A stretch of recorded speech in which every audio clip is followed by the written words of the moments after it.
Well, good morning, friends. Mark Holmes here. As always, I want to thank you all for watching, commenting, subscribing, and being part of the Joe Boo Sports Report. Without you, as well as you ladies, this literally does not work. It is Wednesday. It is hump day. It is the middle of the week, and I've got an inspection at 10 o'clock. And so hopefully we'll get over the hump and I can get my humping ass back home where it belongs, back at Joe Boo's Man Cave. And so before I get out here and get ready to meet this inspector and get the last few things done, I wanted to talk about the Dallas Cowboys. The Dallas Cowboys have a little bit of a problem, which is kind of a good problem to have, is we've got a lot of players now that are coming back from injuries or other reasons.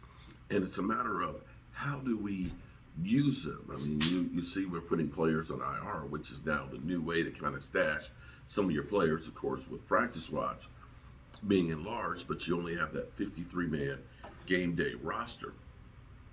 So enter Lyle Collins coming back from his 5-game suspension, not due to injury, due to, well, we all know the whole story behind it. Jerry Jones, of course, has his cryptic messages of, you don't lose your place due to injury. Well, this wasn't an injury. This was because of something he did.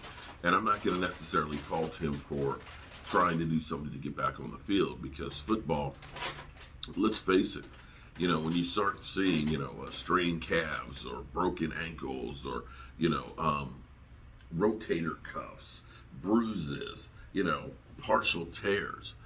And as you get older, you're trying to keep your job. So you may try and do some things to try and give yourself an advantage of trying to get back on the field. It's a tough business, and somebody is always gunning for your job. With that being said, Lyle Collins, of course, is coming back. So does Lyle Collins, after starting the first week, automatically get his position back? Well, there's a couple of things to take consideration is, A, how did the guy play before?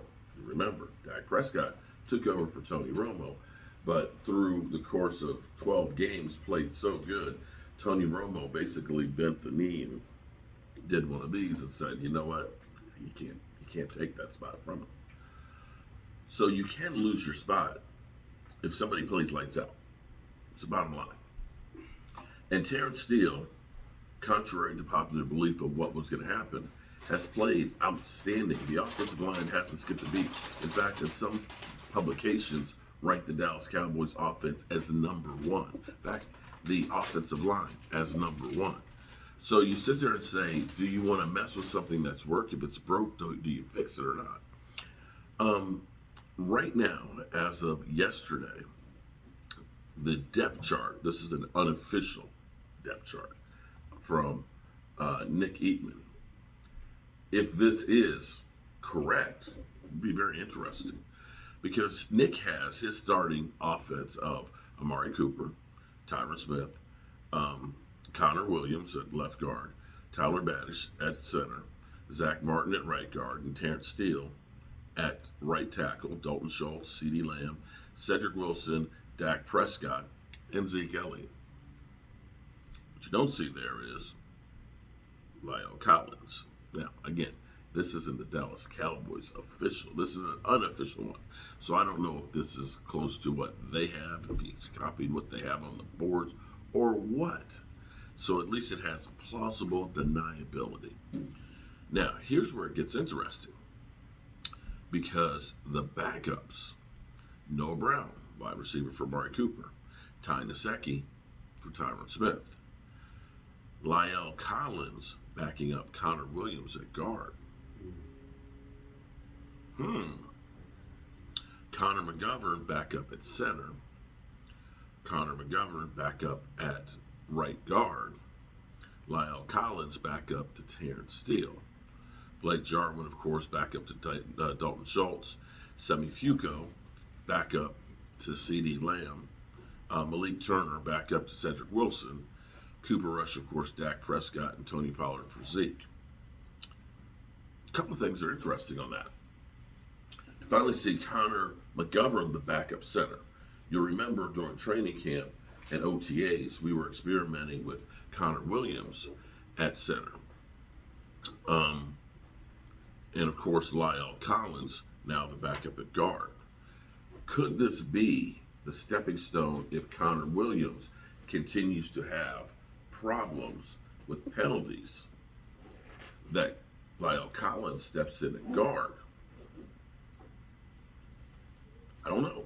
I'm just saying that he is now the backup, and we have Conor Williams going into last week. Now, I don't know, it may have changed, of course, because other teams have an extra game, but Conor Williams was tied for the most penalties in the NFL. I'm not going to say that all of them are justified, or, that other people shouldn't have had some of them as well, but that's where it is. Or if this is kind of the Cowboys' way of saying, you've been bad, Lyle. We're not going to reward you for bad behavior. We're going to make you sweat it out and earn your spot before we make you back the starter. And that's what they're going to do. Put you on notice that we need you to be focused on making sure you can stay on the field. The other final piece of this puzzle is Lyle Collins is a $15 million cap hit next year. I love Lyle Collins. Collins is great. When he's healthy and been playing, he has been fantastic. But the bottom line in the NFL is, unfortunately, the bottom line. And Terrence Steele, it's only about $800,000. And looking at the Dallas Cowboys salary situation, where next year we're already $13 million over the cap, and we have a lot of players that are free agents. You spend 15 on one guy and then have to let go a bunch of others, or you let go the 15 and re-sign 4 or 5 of the others. It's a hard thing that you got to do in running an organization, and unfortunately, you can't run it with your heart. You have to run it with your head. I don't know about you, but I'm tired this hump day, and I'm hoping I can get over the hump. More thoughts and prayers go out to Stuart Morrison. He did a quick video. We sent him a shirt and stuff to help cheer him up and things. He had another surgery yesterday where he's lost his 4th toe. So now, as he put it, he's got his big toe and two babies. But he's doing better. He's got another, I think, thing today, working on his circulation and stuff to try and help him out. So don't forget to keep him in your thoughts and prayers. And of course, I'll have more videos as we go through the day with any news of the Dallas Cowboys, because they will get back out on the practice field. There doesn't seem to be any thoughts or worries about Dak Prescott's calf right now. As Jerry Jones says it doesn't enter his thought psyche right now. And with that being said, I got to pack my stuff up, get it in the car or the truck, and get over here and get to work. I'll see you soon.